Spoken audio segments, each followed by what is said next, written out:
നമസ്കാരം, ഞാൻ ഡോക്ടർ വിസ്മയ ദാമോദരൻ. നമ്മൾ ഇന്ന് ചർച്ച ചെയ്യുന്നത് നമുക്കറിയാലേ, ഈ ചൂടുള്ള സമയത്ത് ഈ ചൂടുകുരുവൊക്കെ ഇപ്പൊ എല്ലാവരും പറയുന്ന ഒരു കംപ്ലൈന്റ് ആണ്. അപ്പോൾ ഈ ചൂടുകുരു മെഡിസിനോടൊപ്പം തന്നെ വീട്ടിൽ ചെയ്യാൻ പറ്റുന്ന കുറച്ച് കാര്യങ്ങൾ പറഞ്ഞുതരാം. അതായത് ഈ കുളിച്ച് കഴിയുമ്പോൾ തന്നെ നമ്മൾ വെള്ളത്തോടെ തന്നെ ഡ്രസ്സ് ഇടാതെ നന്നായിട്ട് തോർത്തിയതിന് ശേഷം മാത്രം ഡ്രസ്സ് ഇടാൻ ശ്രദ്ധിക്കുക. അതുപോലെ തന്നെ മുഖമൊക്കെ വേർക്കുമ്പോൾ അതുപോലെ തന്നെ മുഖത്ത് വെള്ളം എടുത്ത് കഴുകുമ്പോൾ തന്നെ നന്നായിട്ട് തൊപ്പിയെടുക്കാനും ശ്രദ്ധിക്കണം. പിന്നെ പറയുന്ന കാര്യം, നമ്മുടെ ശരീരത്തിൽ ഇപ്പോൾ വേനലാവുമ്പോൾ തന്നെ ഡീഹൈഡ്രേഷൻ സാധ്യത വളരെ കൂടുതലാണ്.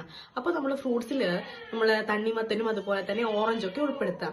പിന്നെ പറയുന്ന ഒരു കാര്യം എന്ന് പറയുന്നത്, ഈ ചൂടുകുരുള്ള ഭാഗത്ത് ചൊറിഞ്ഞിട്ട് അവര് അതിന്റെ നമ്മളത് യൂസ് ചെയ്യുന്ന സമയത്ത്, അതായത് വെള്ളമൊക്കെ ബാക്കിയുള്ള സ്ഥലത്ത് പടരാൻ സാധ്യതയുണ്ട്. അപ്പോൾ ചൊറിയാതിരിക്കുക. അതുപോലെ തന്നെ ഈ സമയങ്ങളിൽ കോട്ടൺ ഡ്രസ്സ് മാത്രം ധരിക്കാനും പ്രത്യേകം ശ്രദ്ധിക്കണം. വേറൊരു തരത്തിലും നമ്മൾ ഡ്രസ്സൊക്കെ ഇറങ്ങിയ ഡ്രസ്സുകളൊന്നും ഇടേണ്ട ആവശ്യമില്ല. അതായത് കോട്ടൺ ഡ്രസ്സ് മാത്രം ഇട്ടിട്ട് പുറത്തോട്ട് പോയാലും വളരെ ഉപകാരമായിരിക്കും കേട്ടോ. താങ്ക്